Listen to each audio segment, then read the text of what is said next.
guys, welcome back. In today's video, we are going to talk about my weekly reset, weekly planning, weekly inbox routine. This is something that I've done for several years now. It definitely, if I don't do this task every single week, when I start my week on Mondays, I am 100% lost. Like, I don't even know where to start because this is so ingrained. For me, it combines taking care of inboxes, it combines kind of reviewing your systems, and it also combines planning out what you're going to do the following week. Lots of different names that it goes by, but this is just my take on it. For me, this is really the time that it makes sure I have all my loose ends captured and my systems are supporting me to run really smoothly each and every day. I usually do this routine on Fridays.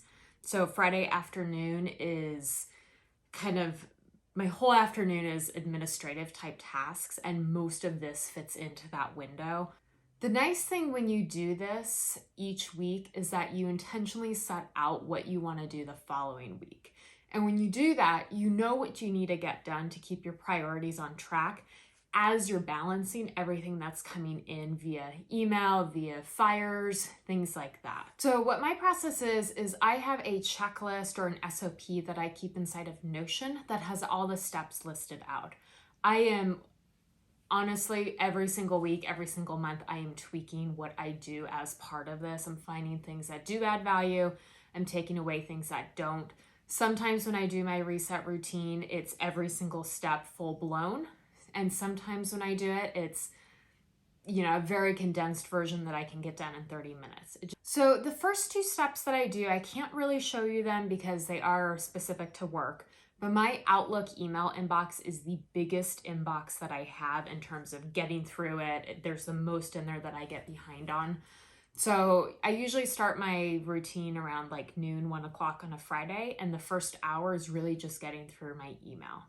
The second thing that I do is I have a whole bunch of administrative tasks that I do for work on Fridays. And I consider this part of the routine because it's where I catch a lot of like open loops and things. So it's like reviewing dashboards, reviewing queues of information, signing in and checking on this, checking on that, reviewing and approving stuff. So once those two are out of the way, then I go through and I process all my other inboxes that I have. And I keep a list of these. Some of them I do weekly, some of them I do daily. The other thing I do when I do my inboxes is I also reset OmniFocus. For me, OmniFocus drives my day each day and drives my week. And I use a series of tags to do that. I'll link my prior OmniFocus videos below. One of them does go in deep on how I use tags. But what I do on Fridays is I kind of reset that hierarchy and review everything I didn't get done for the week, because that's going to help fuel me for the following. It also ensures that my system is clean and current. So once the system is reset and all the inboxes are processed, then I need to review what's in there. And this is part of the GTD method, is kind of this idea of a weekly review. This is where I get very heavy on perspectives in OmniFocus, because if I were to sit down and just open up OmniFocus and literally look at every single thing in there, it's very overwhelming and sometimes not always the right context for how I want to see it. So I build custom perspectives to look at different things and pay different attention to it. So for example, I have projects, repeating, and miscellaneous tasks. I like to look at each of those combined. So I have a perspective that will just show me like my actual physical projects, then one that will show me my repeating, and then one that will show me just my miscellaneous tasks. And I like to look at those in that way because it helps me process it differently. Projects, I need to be moving on. Miscellaneous tasks, they can build up for a while, but if I end up with 10, 20, 30 things in a category, I need to block out some time and clear that out. I also look for things that are what I call gathering dust, or things that I have deferred in my system that are not routine based, which means that I couldn't take action until now. But now that I can take action, where does it fall in my priorities? As I'm going through this, I am tagging things with my this week tag to start to line things up for the following. So sometimes I know specifically what I want to do the following week. And a lot of times when I'm reviewing these perspectives, that's when I'm capturing things to do as well. If I know that it's a really big task or really important and it's gonna take some time, I go straight into my calendar and I block that time out. For me, I use like a different calendar within Fantastical to mark my time. So it's not necessarily an event, but I want to say I block my time for this. If needed, I will also block out my work calendar to ensure I don't get meetings scheduled. Then after I've done that, I basically have my list together for the week. I have everything tagged as this week, and how I plan is I also go in and I tag it for a specific day of the week. So I have a perspective that shows me everything that's tagged for this week, but hasn't yet been assigned a day. And I go in and I assign all of those tasks to a certain day. And sometimes it's by theme. You know, Fridays is more of an administrative day. So if it fits more along those lines, Mondays and Wednesdays, I try to do deeper projects or like more focused work. So maybe I'll assign it into one of those, or it's just whatever day it fits. It kind of depends on the week and depends on what the task is.